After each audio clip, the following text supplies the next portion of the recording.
The Declaration of Arbroath is one of Scotland's most treasured historical documents. Dated 1320, it boldly proclaims Scotland's right to exist as a free and independent nation. To fully grasp the depth and significance of this document, one must look beyond simple translation. The Declaration was written in Latin, the language of scholarship, diplomacy, and faith in medieval Europe. Latin was not merely a tool for communication, it was a vessel for conveying complex ideas and subtle nuances. By understanding the nuances of Latin, we unlock hidden layers of meaning within the Declaration. We discover a sophisticated understanding of sovereignty, carefully crafted to resonate with the Pope and the wider Christian world. Latin provided the vocabulary to articulate concepts of self-determination, freedom, and the divine right of kings. It allowed the Scottish nobles to present their case with both passion and precision. The choice of Latin was itself a political act. It elevated the Declaration above a local dispute with England. It transformed it into a statement on the very nature of nationhood and the rights of a people to govern themselves. Latin provided a direct line to the heart of medieval power, the papacy in Rome. The Declaration, written in the language of scholars and popes, demanded to be taken seriously. It was a bold and calculated move by a nation determined to forge its own destiny. By embracing Latin, the Scottish nobles ensured their message would be heard across Europe. They sought not just independence from England, but recognition on the world stage. The Declaration of Arbroath was more than a declaration of independence. It was a direct appeal to Pope John XXII, the spiritual leader of Christendom. England's King Edward II had launched a brutal campaign to subjugate Scotland. The Scots, desperate for support, turned to the Pope as a last resort. The Declaration laid out a compelling case for Scotland's sovereignty. It detailed the historical injustices inflicted by England. It reminded the Pope of Scotland's ancient lineage, stretching back to the mythical King Fergus. The Scots argued that they had always been a free people, answerable only to God and their own kings. They highlighted England's aggression, painting a vivid picture of suffering and oppression. The Declaration accused Edward II of violating the sanctity of Scottish churches and monasteries. They presented the conflict not just as a political struggle, but as a righteous defense of their faith. The appeal to the Pope was a shrewd tactical move. By framing the conflict in religious terms, the Scots hoped to gain the moral high ground. A papal decree in their favour would carry immense weight throughout Europe. It could potentially force Edward II to back down and recognise Scotland's independence. The Declaration of Arbroath is a masterpiece of political rhetoric. It skillfully employs Latin phrases to convey complex legal and philosophical arguments. These phrases, steeped in centuries of tradition, carried weight and authority. One such phrase is rex et populus, meaning king and people. This powerful concept emphasized that sovereignty resided not solely in the monarch, but in the unity of the king and his subjects. The Declaration argued that Robert the Bruce was the rightful king of Scotland, chosen by God and supported by his people. Another significant phrase is communitas regni, meaning community of the realm. This concept highlighted the collective nature of Scottish sovereignty. It emphasized that the Scottish people were united in their desire for freedom. The Declaration argued that any attack on Scotland was an attack on the entire community, not just the king. The phrase sub jugo servitutis, meaning under the yoke of slavery, vividly illustrated the plight of the Scottish people under English rule. The Declaration argued that English rule would reduce the Scots to a state of abject servitude. They would lose their freedom, their laws, and their very identity. These carefully chosen Latin phrases resonated with the Pope and the wider European audience. They presented a compelling case for Scotland's right to self-determination. The Declaration's use of language was both powerful and persuasive, cementing its place as a cornerstone of Scottish identity. The Declaration of Arbroath is more than a dry legal document. It is a passionate articulation of Scotland's core values, faith, freedom, and the importance of kinship. These themes are deeply intertwined, reflecting the unique character of Scottish society in the 14th century. The Declaration explicitly links Scotland's identity to its Christian faith. It invokes the authority of God and St. Andrew, Scotland's patron saint. The Scots portrayed themselves as a devout people, defending their faith against English aggression. This religious dimension was crucial in garnering support from the Pope and other Christian kingdoms. The Declaration's most famous line, "For as long as but 100 of us remain alive, never will we on any conditions be brought under English rule," speaks to the fierce independence of the Scottish people.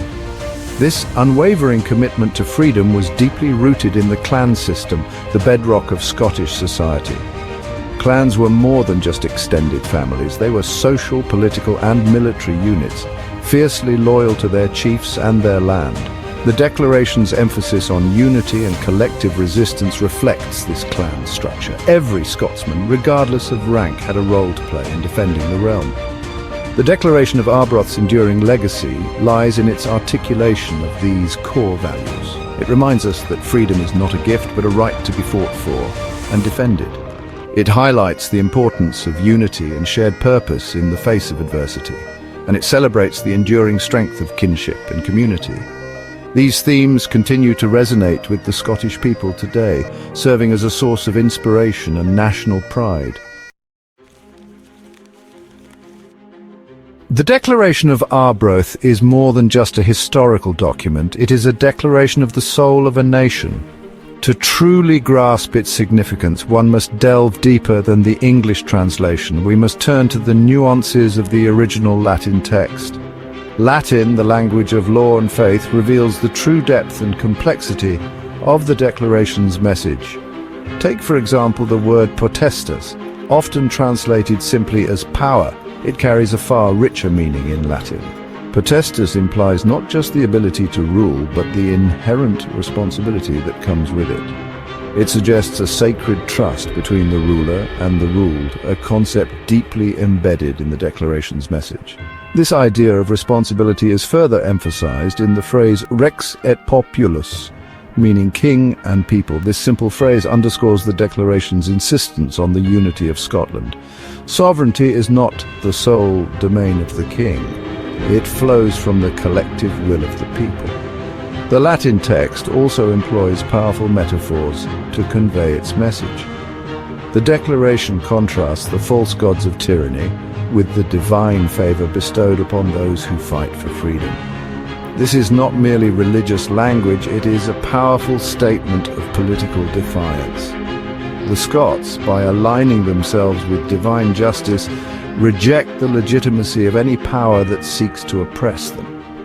The Declaration of Arbroath, through its Latin heart, reveals the true meaning of sovereignty, not as brute force, but as a sacred duty, a pact between a people and their destiny. To understand the Declaration of Arbroath, we must journey back to the crucible in which it was forged. The year is 1320. Scotland groans under the heel of English occupation. Edward I, the Hammer of the Scots, has unleashed his fury, determined to crush Scottish independence. The Declaration, addressed to Pope John XXII, is a desperate plea from a nation teetering on the brink. Yet it is not a document of despair, but a roar of defiance. It is a bold assertion of Scotland's right to exist, free from foreign domination. The Declaration explicitly rejects the imperial ambitions of England.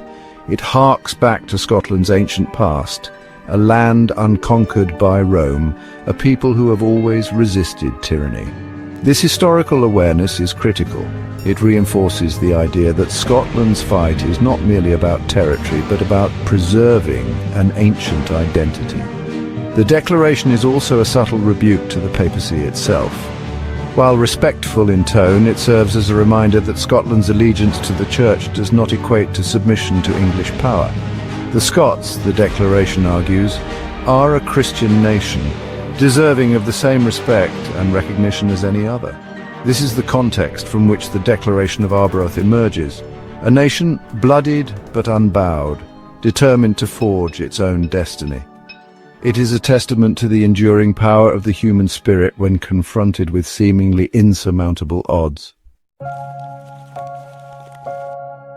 Woven into the fabric of the Declaration of Arbroath is a profound spiritual dimension. This is not just a political document, it is an affirmation of faith. The declaration directly invokes St. Andrew, Scotland's patron saint, as the spiritual guardian of their cause. By placing their struggle under St. Andrew's banner, the Scots make a powerful statement. They are not simply rebelling against a king, they are fighting for a divinely ordained right. This invocation of St. Andrew serves several crucial purposes. Firstly, it elevates their struggle to a cosmic level. This is not merely a territorial dispute, it is a battle between good and evil, freedom and oppression. God, the declaration suggests, is on the side of the Scots, guiding their hand against the forces of darkness. Secondly, it directly challenges the English claim to divine right.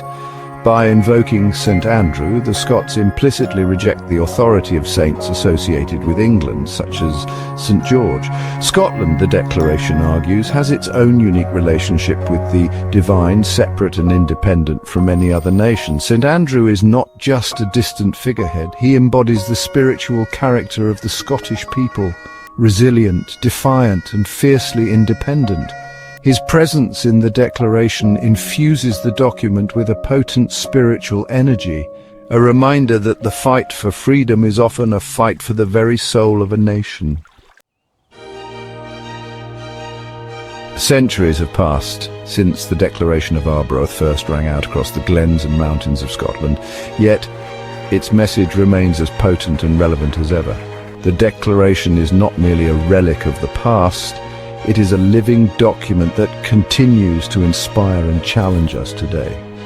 The Declaration's central message that freedom is something worth fighting for transcends time and place. It reminds us that the human spirit yearns for liberty, for the right to self-determination, and that this yearning is universal. The Declaration's emphasis on the collective responsibility for freedom also holds profound meaning for us today. It reminds us that freedom is not a passive right to be enjoyed, but an active duty to be upheld. It is a responsibility that falls upon each generation to safeguard and pass on to the next. In a world grappling with new challenges to liberty and self-determination, the Declaration of Arbroath serves as a beacon of hope. It reminds us that even in the darkest of times, even when confronted with overwhelming odds, the human spirit can triumph. It is a testament to the enduring power of courage, faith, and the unwavering belief in the right to be free. The legacy of Arbroath lives on, not just in the annals of history, but in the hearts of all those who cherish liberty and the indomitable spirit of the human soul.